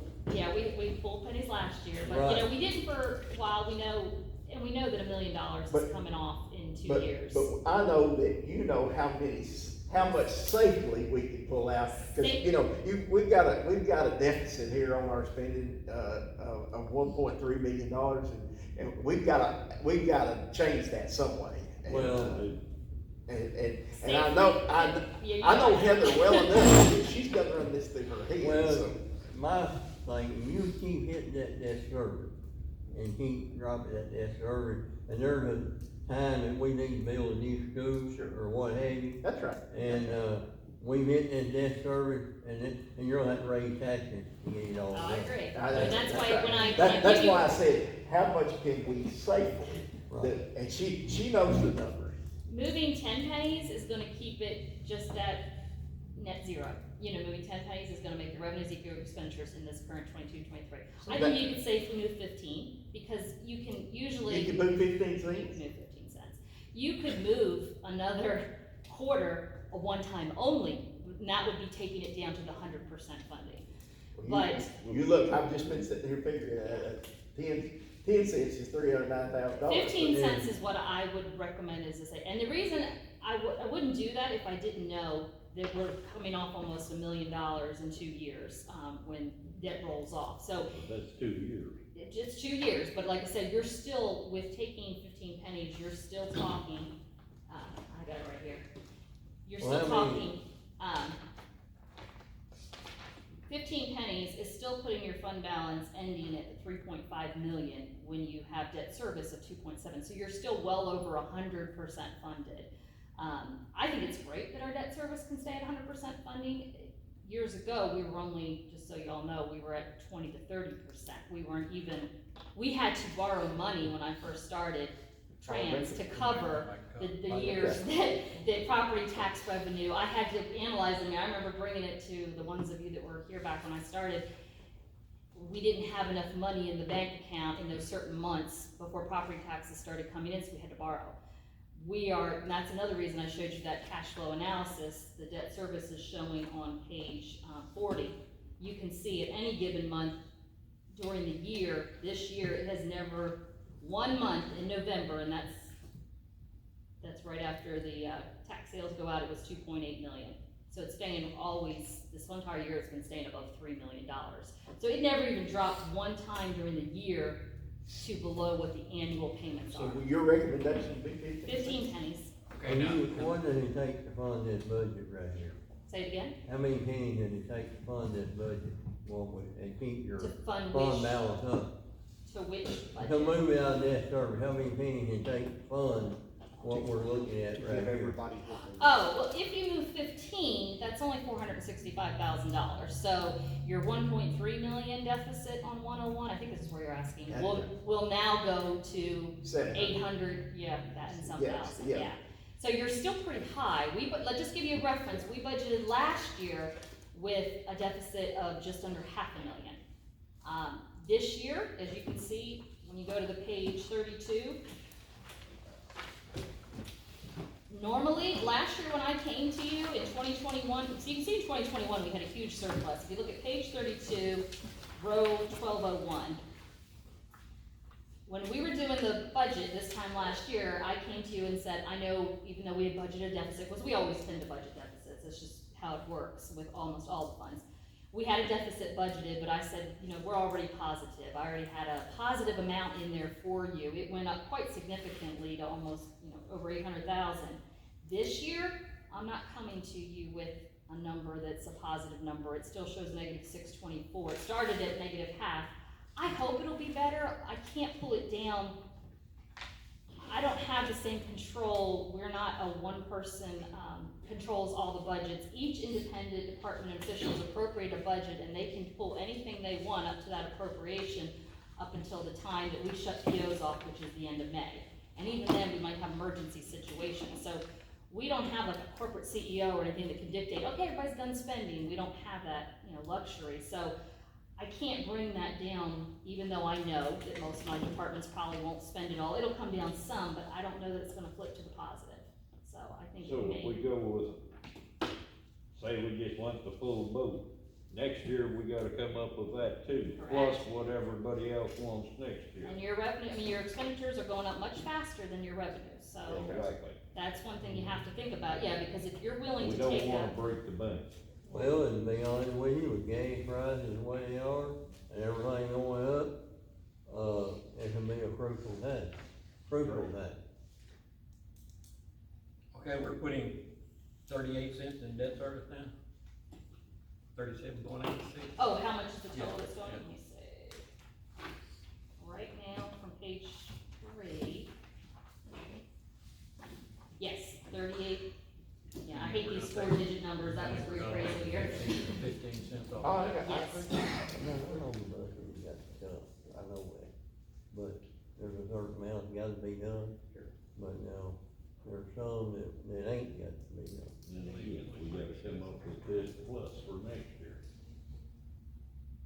And just to give you a reference too, I would have been recommending penny transfers before all those extra costs, because those extra costs were only, about $500,000, so even that would have put the deficit at around $800,000 or $900,000.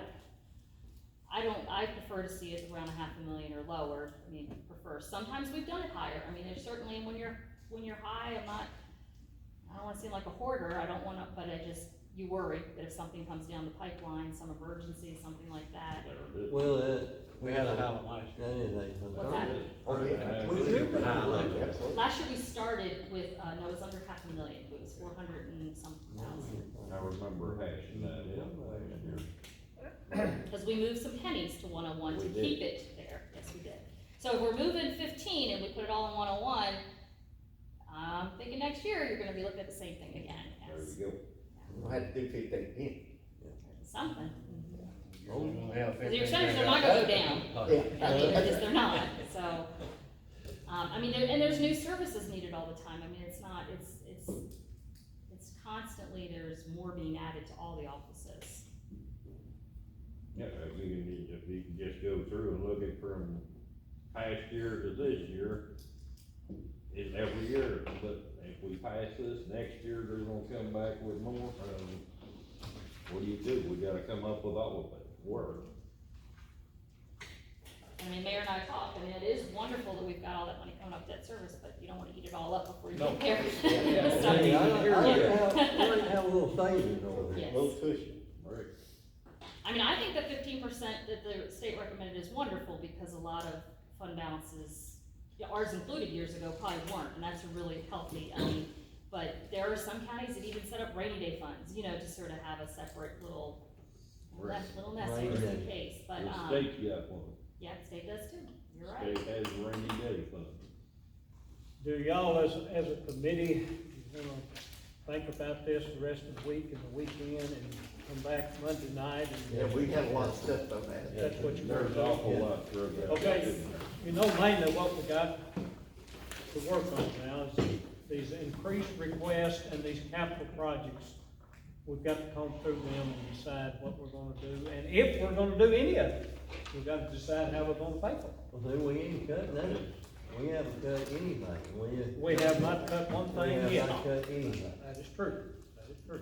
Who all would you like me to ask? I've got the school. The and- highway. The and highway. And somebody from the school. Okay. Anybody else that had personnel requests, I or don't think so. I What think about the we chamber that I we think talked we about? understand Yeah, it. would you like the chamber to come and speak to that? Okay. I wanna know what they're using. Chamber, you say? Yeah. Okay. Chamber, Okay. anybody else? We'll ask whoever you want to.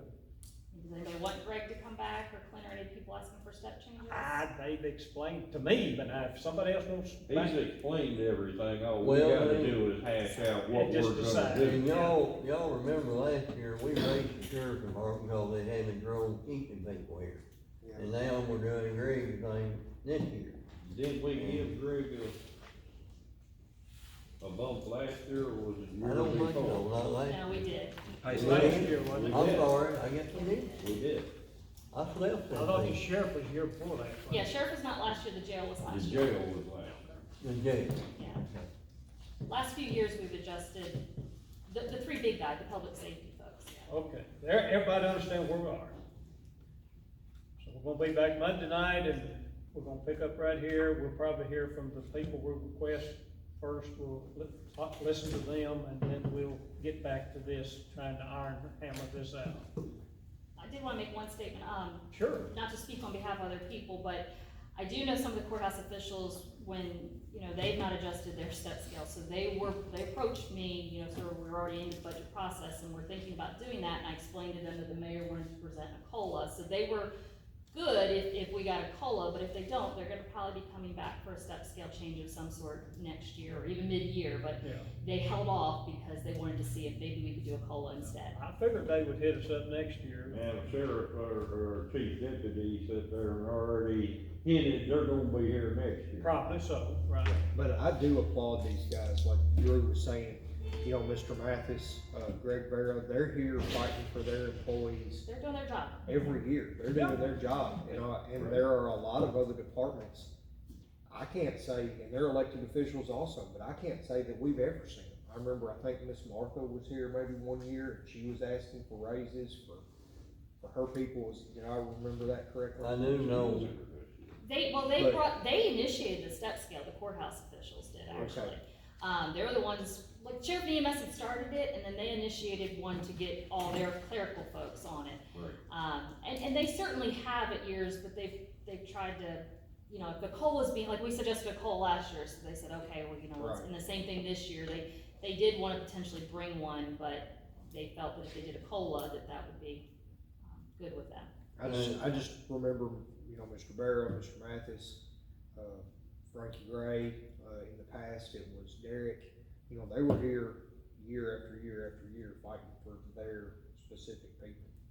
Well, if you But don't ask, it's- as a general rule, you're not You're gonna not gonna get get it. it. You're No, not gonna that's get it. absolutely correct, but I applaud them for coming every year and Just trying. because you ask it, you're not gonna get it, but if, you know, you don't have to give it because they do ask, but if they don't ask, they're probably not That's gonna get true. anything. So, I've worked for both types of people, and it makes you feel a lot Yeah. better when the guy that's Right. above you sits there in front of people that control the purse strings and are asking for them. Sure. You know, cause he's not really asking for himself, he's asking for his guys that work for him. But it makes And me those feel people better make too. him look good. Makes me feel better when I'm thinking about the people in the amount got to pay for this stuff.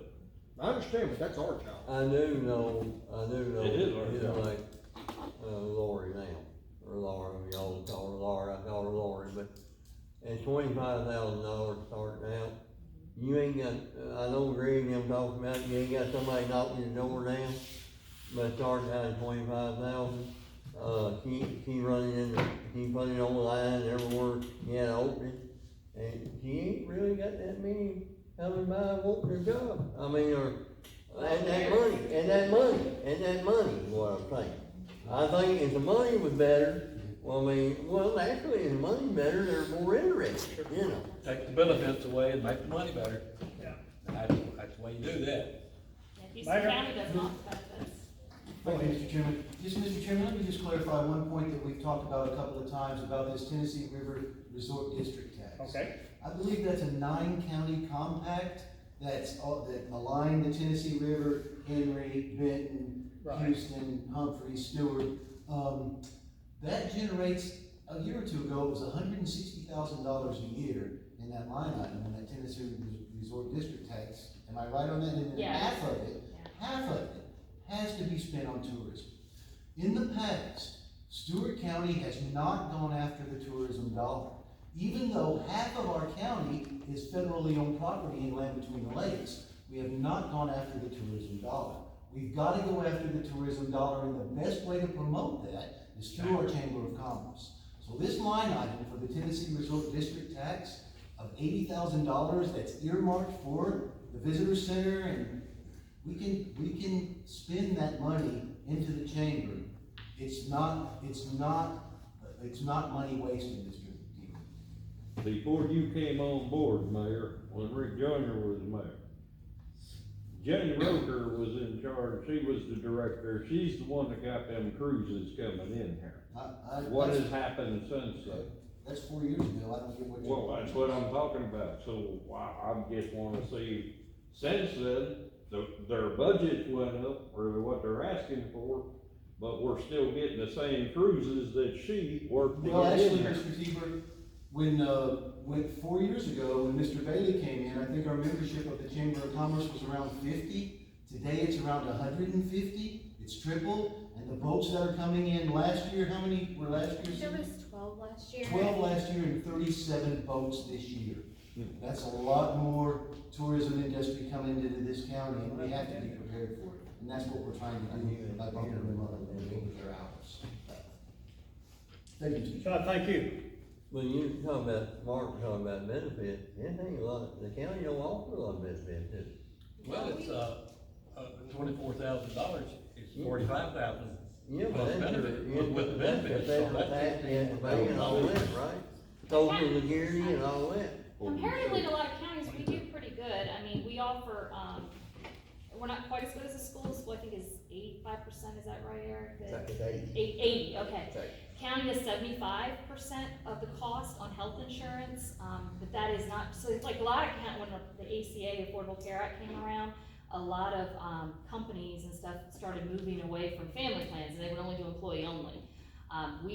So certain counties do that too. We offer, or they offer less. We offer 75% for the employee and all their dependents. On dental and vision, we do 50% for the employee only, but dental and vision's pretty small cost. It's the health that's really expensive. Plans, what, 15, 16? Yeah, if a person pulls out a family plan, that costs the county $16,000 a year. Yeah, that was one year, had 17,000. Yeah, actually probably is 17, because they've jumped it. It was the library that had the drop, because Yeah. one of them didn't take it. Yeah, I mean, you can see a budget swings, sometimes you look at a budget and you see savings, it's simply because one person upped insurance or one person dropped insurance, it Well, swings. you Yeah. really can't figure that as a savings, cause that next employee, That's it. or one of them get a family member loses their job, they gotta take in here. I mean, Yeah. Michelle's got 10 folders on her desk right now, because I was just doing payroll over the weekend, of people who are making changes. I mean, it's just constant, it's something that people get divorced, they have babies, Right. things change, yeah. Right. Everybody hold on to your packet. Mhm. Monday night, do I have a motion to adjourn? So moved. We stand adjourned from Monday night at 6:30.